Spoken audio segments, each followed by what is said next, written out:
Please, promise me. You have to show our news. Look, once this footage airs, the entire world will be watching.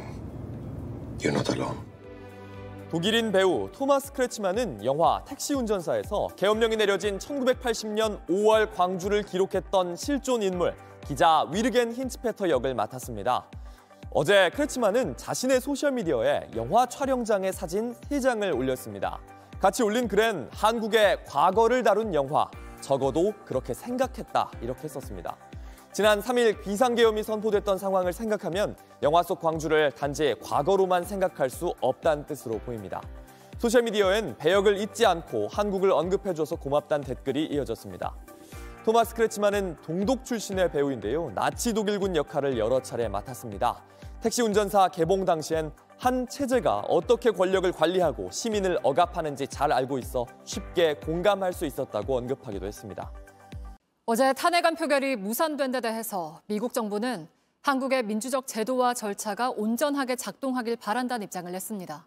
외신들은 한국의 정치적 혼란이 더 길어질 거라고 우려했습니다. 김혜미 기자입니다. 한국의 민주적 제도와 절차가 헌법에 따라 온전하고 적절하게 작동하기를 요구한다. 미 국무부가 JTBC의 질의에 현지 시간 7일 내놓은 입장입니다. 국무부는 또 평화적 시위를 할 권리는 건강한 민주주의의 필수적인 요소라며 어떤 상황에서도 존중받아야 한다고 덧붙였습니다. 한국 전역에서 벌어지고 있는 윤 대통령 퇴진 촉구 시위를 염두에 둔 발언으로 풀이됩니다. 미국 현지 언론은 국회 탄핵안이 폐기되는 상황을 상세히 전했습니다. Impeachment vote was supposed to take place. We're now hearing that the president's party, their lawmakers, left the chamber. 앞으로 한국의 정치적 혼란이 더 길어질 것이라는 게 공통된 반응입니다. 탄핵안 표결이 불발되면서 대통령 퇴진 목소리가 더 커질 것이라는 전망도 나왔습니다. This was not the result that they were hoping for. These demonstrations are only going to get louder and larger. 예상하지 못한 국민의힘의 투표 불참에 대해선 국가보다 당을 선택한 것이라고 비판했습니다. 월스트리트 저널은 전문가의 발언을 인용해 최악의 결과라고 분석했고, 워싱턴 포스트는 윤 대통령의 계엄령 선포보다 진보 정권의 복귀를 더 우려한 결과라고 꼬집었습니다. JTBC 김혜미입니다. 결국 이제 오늘 한국의 상황은 불성립으로 끝났는데 현지 언론들 이번 탄핵안 어떻게 전망했고 또 앞으로 상황을 어떻게 전망하고 있습니까? 네, 미국 주요 매체들의 이 보도를 보면 투표 불성립은 예상하지 못했다는 반응이 많습니다. 사실 그간 미국 언론들은 탄핵 가능성을 전제로 한 보도가 많았습니다. 먼저 화면부터 보시죠. What does he mean? A very few shreds of evidence given to why he declared martial law. So now it's the question, how long is this guy going to stay in office? Will this president be impeached, a key U.S. ally? 미국 언론은 아니지만 영국 매체 이코노미스트는 아예 윤 대통령은 사퇴하거나 탄핵당해야 한다는 제목의 기사를 냈습니다. 탄핵안 통과를 당위로 표현한 부분이 매우 직설적입니다. 그런가 하면 가까운 일본에선 탄핵안의 배경이 된 윤 대통령의 계엄 선포를 거론하면서 정신 상태까지 언급하기도 했습니다. 역시 들어보시죠.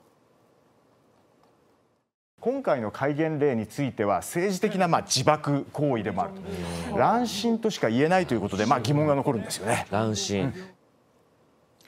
미국을 포함해서 해외 언론들이 윤 대통령의 계엄 시도에 대해서 수위 높은 비판을 쏟아내고 있는 상황인데 여당인 국민의힘이 탄핵안 투표 자체를 보이콧하는 방식으로 아예 투표 불성립이라는 결과가 나오게 한 건 역시 비판적인 지적이 잇따를 것으로 보입니다. 지금까지 워싱턴에서 JTBC 정강현입니다. 일본에서는 어떻게 좀 보도를 하고 있습니까? 네, 일본 언론들은 오후 5시부터 국회 표결 소식을 실시간으로 전했습니다. 저녁 9시 20분을 넘어서 탄핵 투표 불성립이 확정되자 이 역시 속보로 전했습니다. 요미우리 신문은 탄핵안을 둘러싸고 국민의힘이 며칠간 흔들렸다면서 한동훈 대표가 입장을 바꾼 상황을 자세히 다뤘는데 이번 투표 불성립으로 한국 정치 혼란이 계속될 것 같다고 전했습니다. 앞서 교도통신 등 일본 언론들은 국민의힘에서 부결을 당론으로 정하고 본회의에서 퇴장함으로써 부결 가능성이 높다고 보도하고 있었는데요. 일본 방송사들은 유튜브를 통해서 국회 상황을 생중계하기도 했습니다. TBS와 테레비 아사히, 니테레 등 일본 방송사들이 유튜브로 우리나라 국회 상황을 생중계로 내보내고 있었고 이를 수천 명씩 지켜보기도 했습니다. 댓글 중엔 한글로 창피하다며 보지 말아달라, 부끄럽다 이런 댓글도 있었는데 아마 우리나라 누리꾼들이 적었을 가능성이 높아 보입니다. 관영 매체가 중심인 중국에선 짧은 속보를 위주로 전하고 있는데요. 친화통신은 국민의힘 의원들의 탄핵안 보이콧 단체 행동을 부각했습니다. 대만 연합보나 글로벌타임스는 탄핵 표결의 시한과 낮은 통과 가능성을 거론하면서 불성립 시에는 오는 11일 임시국회에서 다시 재시도될 것이라 전했습니다. 네. 투표 불성립 상황을 일본과 중국 언론들도 발빠르게 속보로 보도한 그런 상황이고 앞서 저희가 현장의 여의도 모습도 보여드렸습니다. 외신들은 지금 한국 시민들의 집회에 대해서도 굉장히 조명을 많이 하고 있죠. 네, 오늘 방송 지켜보셨다면 아마 중간중간 국회 바깥 집회 현장에서 들려오는 K-팝이나 가요 등 신나는 노래를 들으셨을 겁니다. 최근 글로벌 히트곡인 아파트도 자주 나오곤 했는데요. 외신들이 보기에는 우리 시민들이 엄중한 마음으로 집회에 참가했지만 분위기는 마치 축제와 같았다 이런 식으로 본 것 같습니다. 영국 BBC는 여의도 집회 주최 측이 K-팝 노래를 틀자 시민들이 춤을 추고 야광봉을 흔들었다며 집회가 마치 거리의 팝 콘서트 같았다고 전했습니다.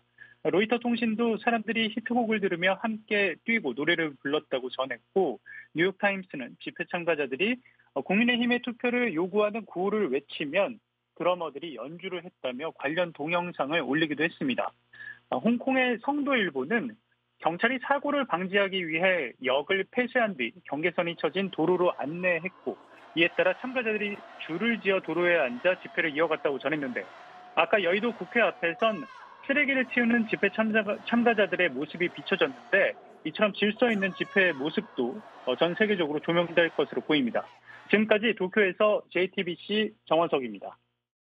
이른바 MZ세대가 분노하고 거리로 뛰쳐나온 이유, K-팝과 한류 열풍, 한강의 노벨 문학상 수상 등 어렵게 올려놓은 문화 강국, 선진국의 위상을 비상계엄이 모두 무너뜨렸다는 분석이 나왔습니다.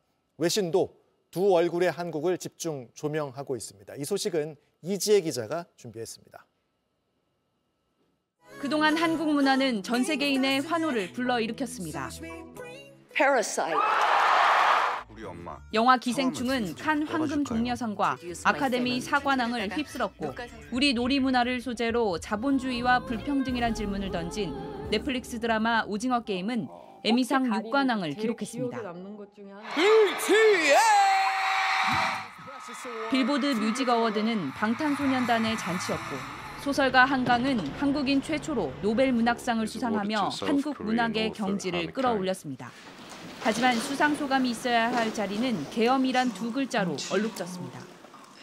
소년이 온다를 쓰기 위해서 79년 말부터 진행되었던 계엄 상황에 대해서 공부를 했었는데요.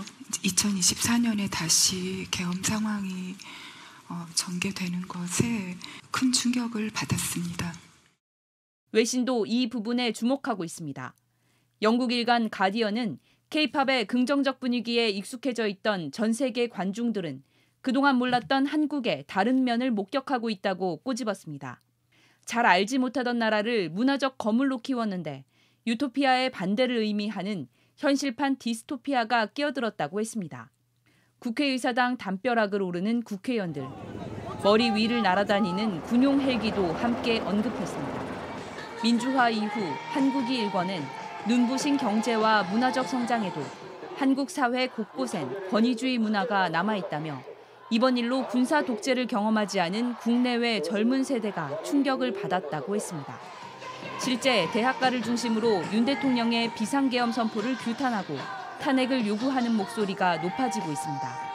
자부심으로 느꼈던 그런 세대잖아요. 근데 그런 세대에게 대통령이 45년 전의 포고령을 그대로 보여주고 그런 부분이 저는 젊은이들에게는 본인들이 살고 있는 그 가치관과 세계관에 대한 전면적인 부정처럼 느껴졌을 거라고 생각을 해요.